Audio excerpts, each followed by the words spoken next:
it takes a long time to make a book, and there's lots of different stages. I mean, the most important thing for me first is to get the story written. So once I've written the story, then I think about how it might look, and I have to make a dummy book, a book I've made myself to show the publisher.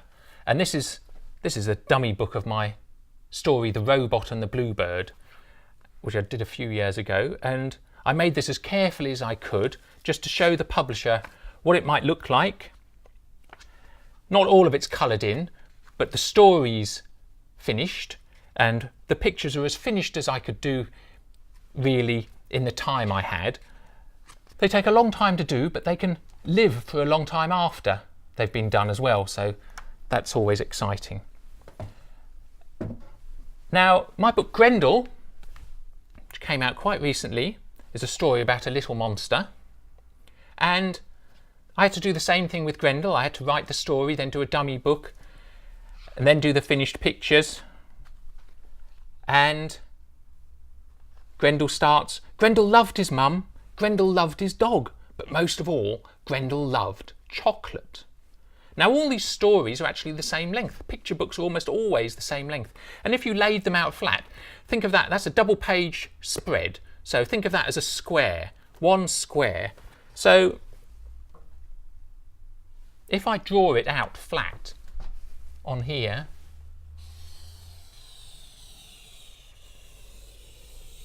that's 12 squares.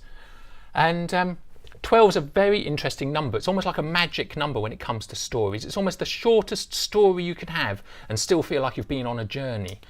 And I'll number the squares. 1, 2, 3, 11, 12. So that's the beginning and that's the end, and I've got 12 squares to tell my story. And of course, all stories start with a problem. If you haven't got a problem, you haven't got a story, because there's got to be something wrong in your character's life. And if you think back to Grendel, Grendel loved his mum, Grendel loved his dog, but most of all, Grendel loved chocolate. So he loves chocolate more than his own mum. So he's quite greedy, isn't he? Quite selfish. But he doesn't know he is. That's the interesting thing. He doesn't know he's greedy and selfish. He just thinks he's him. It's normal. Of course, chocolate's delicious. Of course. What happens next in stories, and this is always the way things happen in stories, I might use a different colour.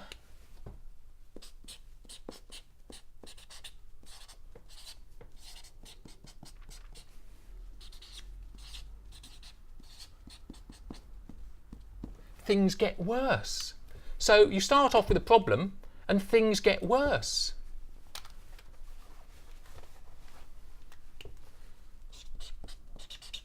And worse. So things get worse and worse until you get to here, and this is disaster. So it's the worst thing your character can imagine. Some people call this the crisis. So you can imagine your character's really not happy right now. Really not happy. Started off with a problem, things have got worse and worse. You get to the crisis and it's a disaster. And it's the worst thing he can imagine or she can imagine. And then here is the twist when suddenly everything changes. And the end of the story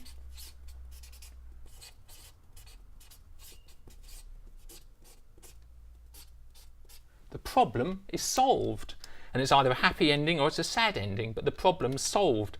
And most picture books, thankfully, are happy endings. So let me just show you how Grendel works.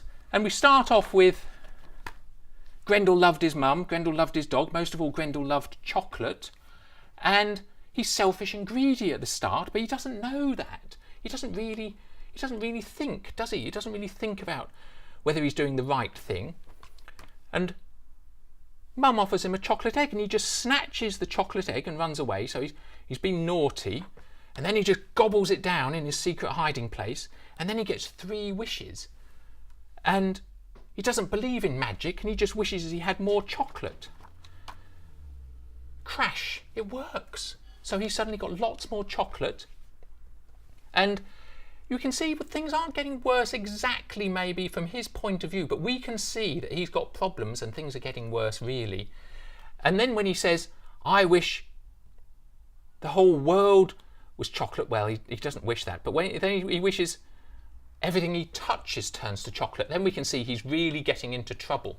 His problems are really getting bad now. But he doesn't see that. He's just having fun. He turns everything to chocolate, eats the trees, eats the path, eats the rocks. It was so much fun. So we're about here in the story, and he doesn't even know, still doesn't realise how serious his problem is until he meets his dog. And then he suddenly realises he's in trouble. Then he gets told off by his mum. Then his mum's touched his shoulder and she's turned to chocolate.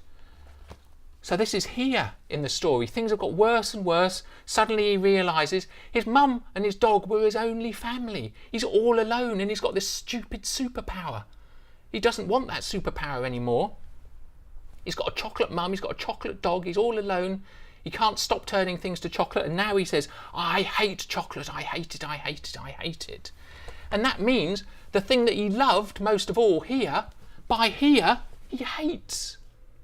Then you turn the page, Mum is starting to melt in the sun. That's here. That's an absolute disaster, isn't it? Everything is turning into a horrible sticky mess. And the worst thing of all for Grendel, the worst thing of all, he knows it's his fault. His fault. Finally he sees how greedy and selfish he's been and how stupid he's been. But luckily he's clever. He's got one more wish. He closes his eyes, he crosses his claws, and he wishes it was yesterday. And the twist is, of course, Mum gives him the chocolate egg again because she gave it to him that morning. And she gives it to him again, and he can use the wishes more sensibly now. And he can share the wishes. He offers to share the egg with his mum, and he shares the wishes with his mum. And the problem's solved. He still obviously doesn't think that carefully, perhaps.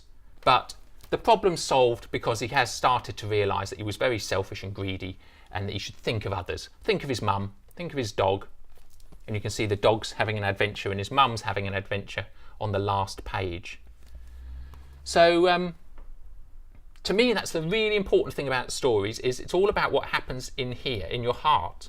And Grendel's got problems outside of him, but he's also got problems inside. And when the inside problem's fixed, that's what really matters. And this story is a little bit like the Christmas Carol, which with Scrooge, who was really mean, and he only actually changed when he saw his own grave. And that's when he realised what a mean, miserable person he'd been all his life. And the great thing about stories is they're all about hope, and they show that we can actually change. All we need to do is want to change, and we can change. And Grendel wanted to change. He had a shock. He saw his mum melting in the sun. What a horrible, horrible moment. And yet he's able to change, and it's all right.